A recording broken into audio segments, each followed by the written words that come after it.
할렐루야. 2014년 첫 주일입니다.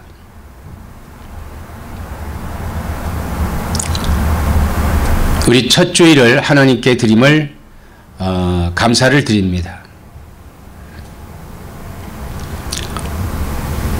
오늘 첫 주일 하나님 앞에 우리가 예배를 드리면서 하나님 말씀을 이 시간 청종할 때 마태복음 28장 18절로 20절에 예수님께서 제자들에게 대사명을 주셨습니다. 그리고 그 말씀이 오늘 우리들에게도 큰 사명을 이룰 수 있는 그런 말씀입니다. 이 말씀은 한마디로 말해서 하나님 나라를 확장하라고 하는 것입니다. 하나님 나라가 확장하는 것은 지역적인 확장을 의미하는 것이 아니라 수의 확장, 즉 구원받는 사람을 더하게 하라는 이런 확장을 의미하고 있는 것이죠. 근데 이 구원은 어디에서 이루어질 수 있느냐? 복음으로 이루어질 수 있습니다. 그 복음을 증거할 때 하나님의 나라가 확장될 수가 있죠. 그럼 누구에게 증거되느냐? 누구에게 증거되느냐? 사람들에게 증거되는 겁니다. 그래서 이것을 선교라, 우리는 이렇게 선교라고 할 수 있습니다. 그래서 선교는 예수님께서 우리에게 명하신 지상명령입니다. 그럼 이 지상명령인 선교를 우리가 어떻게 할 것인가? 이 선교에 대해서 우리가 첫째로 생각해 볼 것은 오늘 18절 말씀에 예수께서 나와 말씀하여 이르시되 하늘과 땅의 모든 권세를 내게 주셨으니 그랬어요.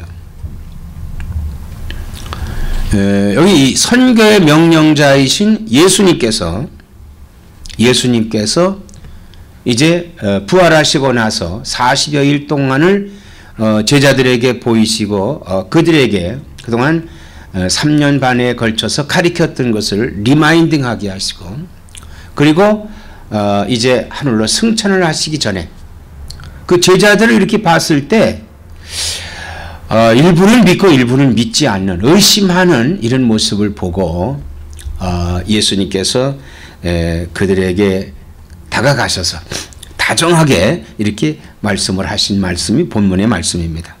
근데 다정하게 말씀하시면서도 그 말씀에는 힘 있는 말씀이었어요. 여기에 하늘과 땅의 모든 권세를 내게 주셨으니 이 하늘과 이 땅의 권세를 하나님께서 예수님께 주셨다는 거예요. 그래서 그 권세를 받으신 예수님께서 제자들에게 사명을 주시는 겁니다. 그럼 예수님의 권세가 뭐냐? 예수님의 권세. 요한복음 18장 2절에 아버지께서 아들에게 주신 모든 사람에게 영생을 주시려고 만민을 다스리는 권세를 아들에게 주셨음이로소이다. 이렇게 말씀을 했습니다. 자, 그 아들에게 주신 것이 영생입니다. 그래서 믿고 구원받은 자, 즉 영생을 받은 자를 다스리는 권세를 주셨다. 그러므로 이 주님의 모든 말씀은 능력이 나타난다 이거예요. 주님의 모든 말씀은 능력이 나타나는 겁니다. 자, 주님의 모든 말씀, 그 말씀에 우리는 창조하신 하나님께서 이 세상을 창조하셨을 때 말씀으로 창조했어요. 혼돈하고 공허한 곳에 땅을 모으시고 하늘과 궁창을 가르시고 다 말씀으로 하셨습니다. 그리고 과목을 나게 하시고 풀과 들에 이런 풀도 나게 하시고 이렇게 모든 걸 말씀으로 하셨다 이거예요. 말씀으로. 그러나 사람은 말씀으로 창조하신 것이 아니라 흙으로 빚어서 그 코에 생기를 불어넣어 주셨어요. 그 생명이 됐다. 바로 그게 영생입니다. 영생. 바로 이렇게 이 예수님께 권세를 주셨는데 이 권세를 우리들에게도 주셨습니다. 우리들에게도 주셨어요. 그래서 우리가 이 권세를 행하는 것은 예수의 이름으로 행할 때 이 능력이 나타난다 이 말이에요. 예수의 이름으로 행할 때 능력이 나타나는 거예요. 예수의 이름으로 귀신도 쫓고 예수의 이름으로 저주도 쫓고 예수의 이름으로 막혀있는 묶여진 것을 푸는 역사 다 예수의 이름으로 이루어지는 겁니다. 우리가 금년 새해 예수의 이름으로 이 모든 것들을 행하면서 능력을 베푸시는 나와 여러분 되기를 축원합니다. 할 수 있거든이 무슨 말이냐? 믿는 자에게는 능치 못함이 없느니라 그랬습니다. 이 권세를 하나님께서 예수님에게 주신 권세를 사도들에게 주는 겁니다. 사도들에게 주는 거예요. 그래서 두 번째 예수님께서 19절에 그러므로 너희는 가서 모든 민족을 제자로 삼아 그랬어요. 가서 모든 민족을 제자로 삼아. 우리 기독교의 특색은 뭐냐 하면요. 가는 거예요. 오게 하는 것이 아니라 가는 겁니다. 자, 가는 것과 오게 하는 것의 차이점은 어떻게 차이점이 있냐 하면요. 간다고 하는 것은 내가 가서 돕는다는 얘기예요. 이 온다는 표현은 뭐예요? 온다는 표현은 모셔놓고 와서 섬겨라, 모셔라 이런 표현인데 우리 기독교는 가서 그랬어요. 가서. 믿지 않는 사람에게 가서. 그래서 가서 첫째로 복음을 전파하라 이렇게 말씀을 했습니다. 복음을 전파하라. 복음이라고 하는 건 기쁜 소식이죠. 이 기쁜 소식을 전파하라는 얘기입니다. 대상은 두 번째로 모든 민족이에요. 모든 민족. 우리가 복음을 증거하는 대상은 모든 민족입니다. 그래서 어떤 사람은 그 달란트에 따라서 내국인에게, 어떤 사람은 달란트에 따라서 외국인에게 복음을 전파하라 이거예요. 그리고 제자를 삼으라 그랬습니다. 제자를 삼으라. 이 제자를 삼는다고 하는 것은 뭐냐 하면요. 그들에게 복음을 전하고 그 복음을 가르치고 그리고 그들을 예수 믿게 함으로 인해서 제자가 되게 하라는 거예요. 근데 이것은 예수 믿는 우리는 이 적극적으로 모든 사람들에게 복음을 전하여 제자를 삼는 임무를 띄었다 이거예요. 누가 뭐 선교사나 할 일이다. 이건 또 목사가 할 일이고 누가 할 일이고 이렇게 그 임무가 따로 그 전문적인 사람에게 있는 것이 아니라 오늘 우리에게 주신 달란트를 따라서 행하라는 것입니다. 그런데 이렇게 복음을 증거하는 일은 모두 누구나 그 능력에 따라서 달란트에 따라서 복음을 증거하는 것이며 그리고 제자를 삼는다. 바로 이 복음을 전파해서 그들을 교회로 양육시켜야죠. 교회로 양육하게 해야만 됩니다. 그리고 삼위일체의 이름으로 세례를 줘야 된다.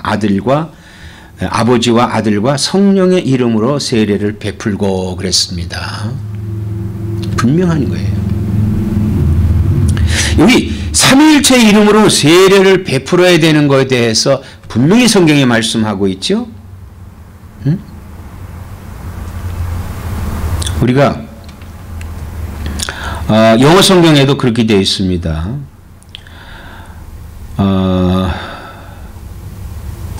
The name of the Father and of the Son and of the Holy Spirit 이렇게 되어 있어요. 근데 요즘 조금 이걸 달리 생각하는 사람들이 있어요.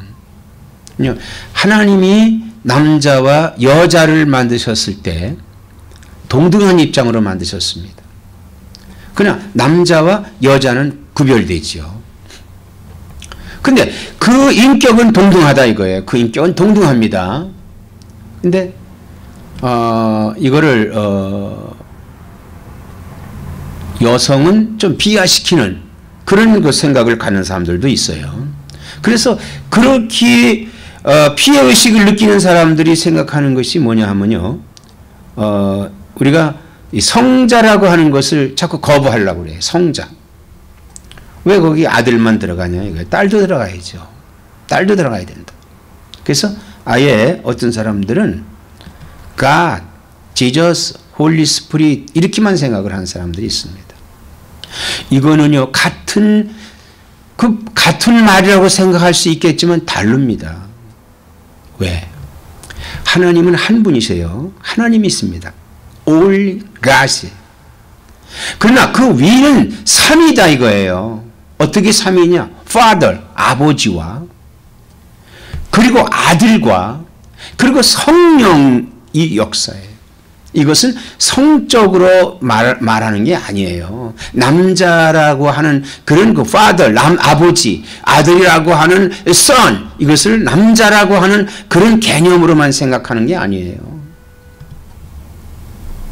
성부는 창조자이신 하나님을 가리키는 것이고 성자는 인류를 구속하신 메시아, 구속자로 생각하시는 거죠. 그러니까 그거는 그냥 사람의 남자와 여자의 성적인 문제가 아니다 이거예요. 그것은 마치 하나님이 먼저냐 인간이 먼저냐. 인간에다 대고 하나님을 거기다 넣으면 안 되죠. 하나님이 있고 그 다음에 인간이 있는 겁니다. 근데 인간의 뭐 어떤 인격이 어떤 권리라고 하는 건가. 이걸 먼저 세우고 그리고 나서 하나님이 거기에 들어간다면 아니죠. 하나님은 우리 인간을 동등하게 창조하시고 그리고 인격적으로 우리를 대우해 주시고 계십니다. 그건 뭐냐? 하나님의 형상을 따라 지었다고 그랬어요. 그런데도 자꾸 이런 문제를 인본주의적인 생각으로 생각하기 때문에 문제가 되는 건데 우리는 절대적으로 하나님 제일주의가 되어야 됩니다. 남자와 남자입니다. 남자와 여자는 결혼하는 존재입니다. 우리가 이것도 분명히 해야 돼요. 그래서 가서 모든 민족을 제자로 삼으라고 그랬어요. 그리고 20절에 내가 너에게 분부한 모든 것을 가르쳐 지키게 하라. 내가 분부했다고 하는 것은 하나님이 우리에게 주신 믿음의 룰입니다. 교리입니다. 우리가 믿는 것, 성경대로 믿고 예수님이 말씀대로 믿어야 되는 것이 우리 믿음이에요. 즉 믿고 세례를 받은 자는 그리스도의 장성한 분량이 충만한 데까지 자라 충실한 열매를 맺어야만 되는 것입니다. 우리가 식물이 하나 자라는 것도 그냥 자라는 게 아니에요. 씨가 땅에 떨어져서 거기서 수분과 양분을 받고 그리고 올라와서 햇빛을 받으며 좋은 바람에 공기에 그리고 점점 자라서 꽃이 피고 열매를 맺습니다. 그리스도인도 장성해 그리스도의 그리스도를 담는 그래서 거기에 그리스도의 장성한 분량이 충만한 데까지 자라야 된다 이거예요. 그리고 그 충실한 열매를 맺어야만 됩니다. 그러면 여기가 우리가 이들을 교육하는 데 있어서 어떤 이들은 아주 교회를 잘 짓고 교육관도 잘 만들고 그렇게 해서 교육도 잘 시키고 좋은 선생님과 여러 시설을 가지고 교육을 가리킵니다. 그래 가장 중요한 것은 뭐냐 하면요. 좋은 시설에서 인본주의적으로 학식적으로만 가르친다고 해서 그리스도인이 되는 것은 아니에요. 그리스도인이면서 이 세상에 악영향을 끼친 사람이 얼마나 많습니까? 북한의 김일성 같은 사람은 세례를 받은 사람입니다. 그러나 그가 끼친 영향은 얼마나 큰지 몰라요. 지금까지도 우리 한반도에 그 영향이 계속적으로 나오고 있습니다.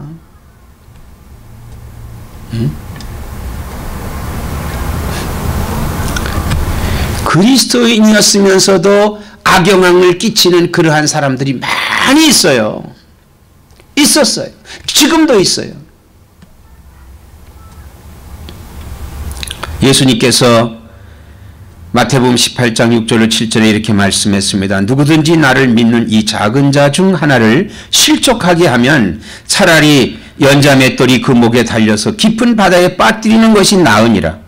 실족하게 하는 일들이 있음으로 말미암아 세상에 화가 있도다. 실족하게 하는 일이 없을 수는 없으나 실족하게 하는 그 사람에게는 화가 있도다. 이렇게 말씀을 했어요.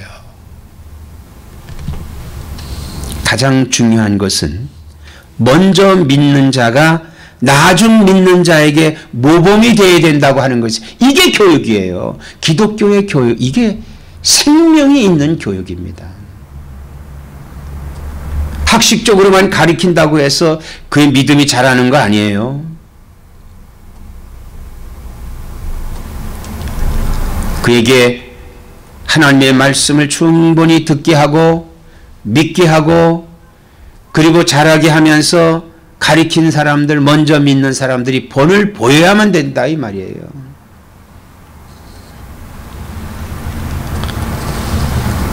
우리는 신앙의 형제자매들이 그리스도 안에서 자라 의의 행실을 행하도록 가르친 일에 열심을 내야만 된다 이 말인 것입니다. 내가 믿는 자로서 본을 보이지 못하면 어떻게 하는가 하고 두렵고 떨리는 마음을 가져야 되는 것이에요. 참 이러한 일들이 힘들고 어렵습니다. 그러나 그 일을 행할 때, 믿음으로 행할 때 주님께서 오늘 마지막에 이렇게 말씀을 했습니다. 볼지어다 내가 세상 끝날까지 너희와 항상 함께 있으리라. 세상 끝날까지 너희와 항상 함께 하신다고 그랬어요. 그렇습니다. 오늘 우리가 새해를 시작합니다. 이 새해 우리 주님이 우리와 함께 하고 계십니다. 주님이 함께 하시는데 두려운 것이 어디 있겠습니까? 자, 주님이 우리에게 주신 말씀을 붙들고 그 말씀을 따라 행할 때, 믿음의 본을 행할 때, 말씀을 선포할 때, 복음을 증거할 때 주의 능력의 역사가 나타나는 것입니다. 아무쪼록 하나님의 나라를 확장하는 선교적인 사명을 감당하면서 2014년에 승리하는 나와 여러분이 되시기를 축원합니다.